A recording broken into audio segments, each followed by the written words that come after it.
SMID Music present.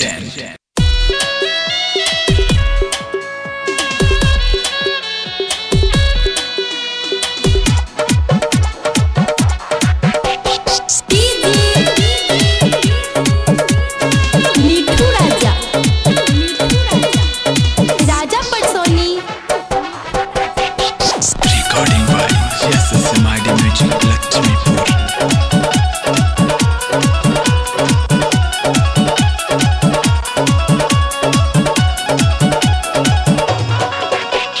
बानी पगलाइल घर नहीं आइल, बानी पगलाइल घर नहीं आइल कि जोर मारत जवानिया के पानिया किरेल सब जगह पर रुकी गई रे। भतार लॉकडाउन में फंसी गई रे, किरेल सब जगह पर रुकी गई रे। भतार लॉकडाउन में फंसी गई रे। बानी पगलाइल घर नहीं आइल,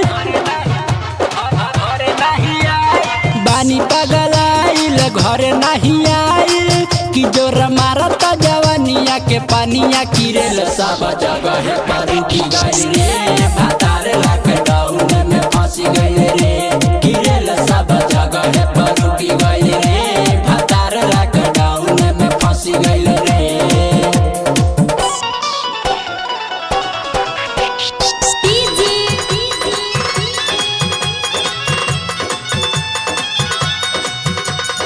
मिठू राजा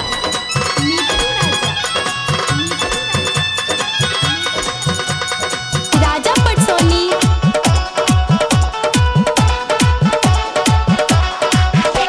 सोची सोची मन भाईल बा पागल, वही पे सखी मोर जुआ लागल।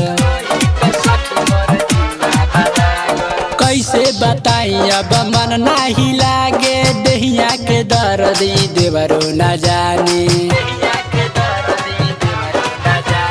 सोची सोची मन भाईल बा पागल, वही पे सखी मोर जुआ लागल। कैसे बताई अब मन नहीं लागे, दहिया के दर्द देवरो न जाने। मन बौराइल देह गरमाई,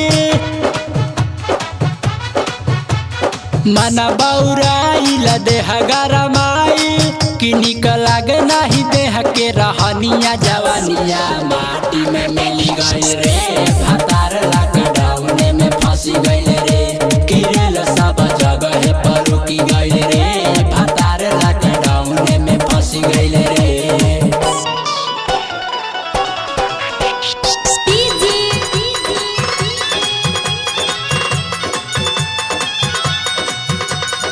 मिठू राजा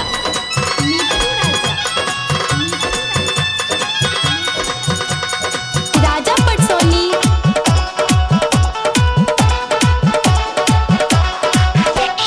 राइटर विनोद सखी लिखले ई गीतिया, दह गइल चढ़ली जवानी के भितिया।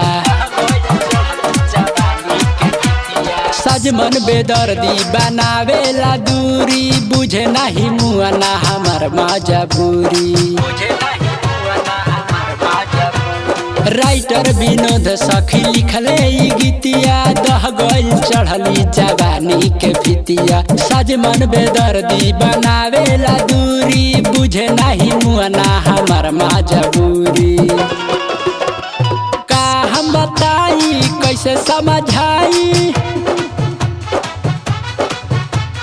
का हम बताई कैसे समझाई कि रोज रतिया में तड़पे जवानिया की मामला पूरा यारा से गई रे।